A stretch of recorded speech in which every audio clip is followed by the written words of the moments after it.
Grand Finals and book their ticket to Jakarta. One more game for Liquid to win to take us all the way. To Mobile And in that Legends. very crucial game, we see Kite pick up an Iksha in the gold lane. This is a debut and a re-debut, if you'd like to call it. Midnight did throw back and allude to Kite's early days. Yep. Once known as Dominger or Domingar. He was with Minana Evos. That's, I think, when we started calling him Pal Doming. Yes. When he started, you know, really rack up the farm. And Brigida, you mentioned how you saw this on like a TikTok or something. Ixia and Eve. There's this certain combo between the Iksha and the Eve, which lets you just lock down all your opponents if you get to put or launch the real-world manipulation With the at full perfect- barrage. And the full barrage at the perfect spot. So And it's like geometry. Like Yeah. a triangle with a square or a rectangle. But what I'm thinking about is that Sanford has a vengeance. Carl TZ may be somehow affected, but he does still have the Backshow Shield Unity. And But- there's a Matilda that can just eat them out. Yeah, but there's a Guiding Wind and the Crimson Beacon. So there are just so much blink skills That for could Liquid. get you out of that box. Which is, again, something Aurora is willing to play with. Again, this is the threat we present. What are you going to do about it, Liquid? While Liquid is sticking to a very Liquid identity. Look at their draft and look at how brazen Carl TZ is taking that small cap away in the bottom lane. They're up by about 200. Like, that's what that small, sneaky rotation got. Yeah, if anything, I feel like Liquid have decided to just pour all of their attention to Doming, because it's been a bit too obvious that Aurora are sticking with the Fredrin. So now they have to target Doming. But now, who is going to be the first target? Carl TZ just goes for Demon Kite straight up. There goes the RWM. And they just try to get out of the box, as mentioned. And it's so easy for them, but Edward flickers in with a Dark Wave. Coming in with a demonic pursuit by Sanford. That's going to be the first casualty of the game. First objective goes to Aurora too. And they just get more out of that. With that first trade, would have been worth it. And the turtle made it even more, giving both of these gold laners what Joseph would like to call the gold lane experience, and I think Dominic is having the time of his life. He is making things harder for Oheb. Oheb just barely tried to get the remaining gold from that wave. His SOD didn't even land at the right moment to get the last hit on that second minion. Dominic sidestepped. And he just had to risk it to take that last minion down bottom. But maybe it's also about the laning advantage. For Kite, the Iksha arguably can handle herself in the lane, not until someone decides to, like JP, rotate down bottom. Change the math significantly. In a 1v1 situation, she has better sustainability, a little more reliable crowd control. Oheb kind of has the angle, that Spear of Misery. Yeah, the passive and all that. And as you can see, though the wave is at equilibrium, but still, Kite has that XP advantage. I wonder if there's a significant gold advantage as well. As you can see, Aurora, 3.5 minutes in, has 1,000 gold up. So that's what you get with one more kill and that turtle that you scored. Yeah, it's so good for Doming that they won that first objective fight too, because it just allowed him to be a lot more confident here in the laning phase. The bottom lane doesn't seem to be a problem for Aurora, at least for now, because you would expect that Light might have to pay a bit more attention to this Iksha. JP could be a bit more aggressive on this Matilda, but all I'm seeing are guiding winds provided to Oheb to reposition and keep himself safe.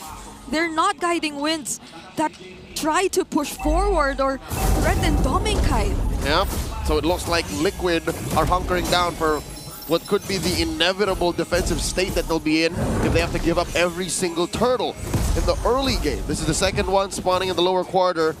Quite the pull from Aurora. Again, we have two utility junglers. So expect that these dances will last a little longer. Turtle approaching half health. Yep, no one's really committing just yet, but Aurora decides to go in first. There's the real world once again. Sanford using the final slash, but no follow-up will happen. Aurora are just going all in, and Carl TZ's the next target. Sanji's Crimson Beacon out, but Edward follows him under the turret. And that That's 2 members down for Team Liquid. And one of them is the Retribution holder, so Aurora can take their sweet time. Oh my lord. You mentioned all the dashes. You mentioned how it should be easy to dodge that RWM full barrage combo, but guess what? Mr. Consistent likes it when you dash away. He gets to chase you with the Infernal Pursuit.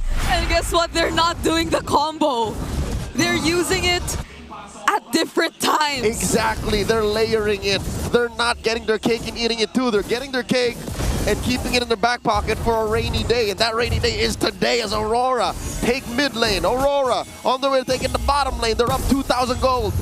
All theories are gone. Aurora have a different approach at playing this lineup.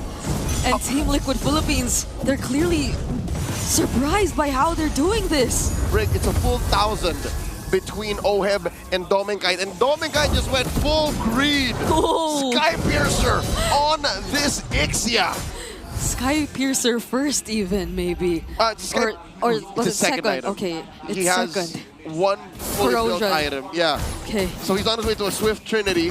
But first, a little stopover, a little break there with the Sky Piercer. I think he's That's reading the room. yeah. He's reading the room like, you guys are going to feed me the kills, and then we're going to go to Jakarta. Like, what's going to happen here? They're just so close to making that happen.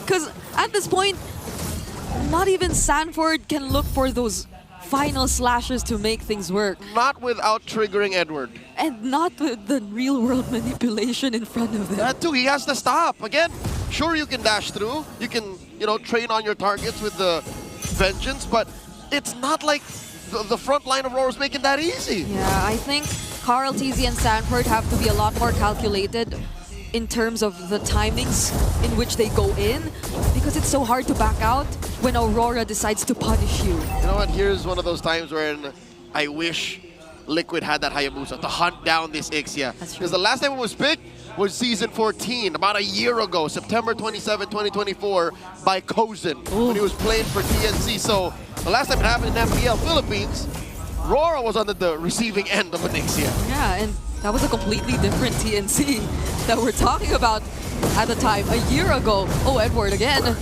has all his eyes on Sanford.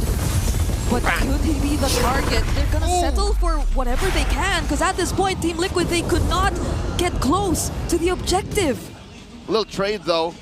Aurora did have to open up that bottom lane. Oheb doing work, getting farm on him. Maybe that SOD missing was a little bit of burnt toast. even if it did hit, like he wouldn't have to press it. Like he should keep himself scared. I think that's step one in Liquid's recovery. Don't pick fights. Guiding wind away, saving Oheb from Edward. That's all we're seeing for now. Unfortunately, they have that, but how else can they utilize the tools that they have?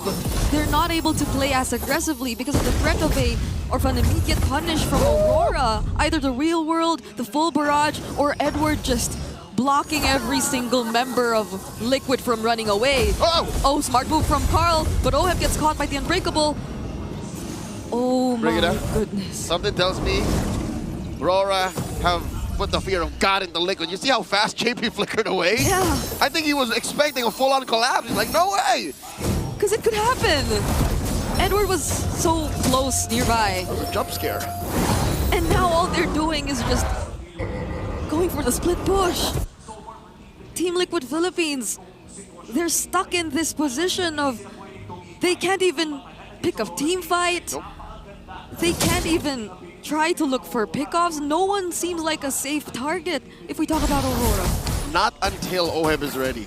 And Oheb is so far behind. He's almost 2,000, full 2,000 behind Dominkite.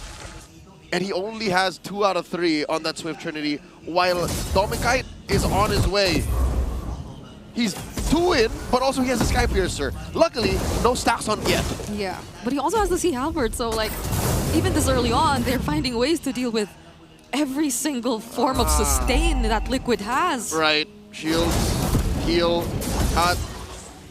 and given an Ixia, again, it's been a while, folks, since we've actually seen one in professional play. Might not even want that Swift Trinity. He might just want that Corrosion Sight, and then a smorgasbord of other damage items that you put on Marksman. Lord spawns, upper quarter. Aurora approaching that 5,000 gold lead over Liquid. And I'm not so sure this is the right call. I don't think the cavalry wants to smoke. Does JP really want to stand up front? Edward, once again, it's always Sanford that he's trying to look for. Oh no. Tlph trying to close in. Edward forcing a fight down or on the other side of the map as well. But the AOG is already committed. SOD finally connects. Sanford goes in and Demon Kite actually falls. But Edward gets the Lord! Mr. Consistent secures it, and they take down so many. The Liquid Stampede is quelled. Aurora finds the wipeout. Kite is a maniac. A sidestep full barrage from Kite to take down 4 members from the cavalry. 40 couldn't flicker, JP couldn't flicker, could have maybe saved someone with a guiding winds, but Kite was too damn deadly. Fortunately, the death timers aren't that long just yet, but they'd have to say goodbye to their holy shields. And Aurora, they're so terrifying, they actually go for Yue, but is he the target? Kite! It's Kite they want! It's a shutdown from Sanji! Oheb coming in from the back line. Demon Kite trained on him. Traded 2 for already. JP and Sanford. Oh no. 3 members of Aurora are on him. Down he goes. Yue gets him. That was time for Liquid to clear the Lord, but was he the best option to get that time? To buy that time for the cavalry? It's gone sideways as the RWM comes out of Yue. Tlph and Sanji, they still have to deal with a single minion and another wave in mid, but Carl, he's trying to close in Demon Kite. Sanford trying to catch up, goes for light. But he has the Unbreakable to move a bit further. Tlph gets blocked by the minions and the chase will not continue. Aurora makes that decision. We can't force the issue. Kite just spawned and we need our marksman to be able to finish this. Put a dot on this match. End it with an exclamation point. 6,000 gold up. Kite just built that malefic gun. So as if that range difference was already huge enough, he can now shoot at you from where you can't even see him. That's gonna be a lot more problems for Liquid. Imagine how much resources they had to commit just to find that kill on Kite. A lot, Brigida, a lot. But here's the thing. Oheb has his Swift Trinity already, and he's on his way to his Wind of Nature. So that means he'll be relatively safe from a good chunk of Edward's damage, from Kite for sure, from even Demon Kite, but not Yue. So Yue, as you can see, is on top of damage dealt. So all these swipes, all these hard presses, if you may do that with the RWM, are making a difference. That's something that Liquid has to deal with too. And this Yue, this Eve, has a purple buff on his hero. That's Carl's. It's not like Carl needs it. He's not a Hayabusa in this game, you know. But Liquid needs it. But they need all resources that they can, because we're still talking about a 6K gold lead in favor of Aurora. We've seen worse gold leads that feel much worse. This is a very dominant 6K gold lead, and I think they're in the right spots. Kite builds his final item to fill up his kit, has a Wind of Nature of his own. So in case Oheb finds him, Sanford finds him, he should be fine. Lord getting blitzed by Aurora. Oh, wait, they're actually moving away. They see majority of Liquid trying to position themselves in the Lord. What could be the call for Aurora? Deadly Dawn started up Vital Slash. Sanford finding some targets, but they're not the best just yet. Light jumping in, Kite secures the Lord, Demon Kite rather, and now they're going in, JP, all in, Sanford's next. They're losing members one by one, Aurora. They're going for the chase, but Liquid has to run away. The Stampede goes backwards, they roll out.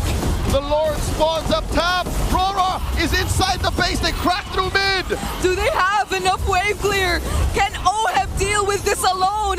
Sanji, what can they do to delay the siege? Full barrage!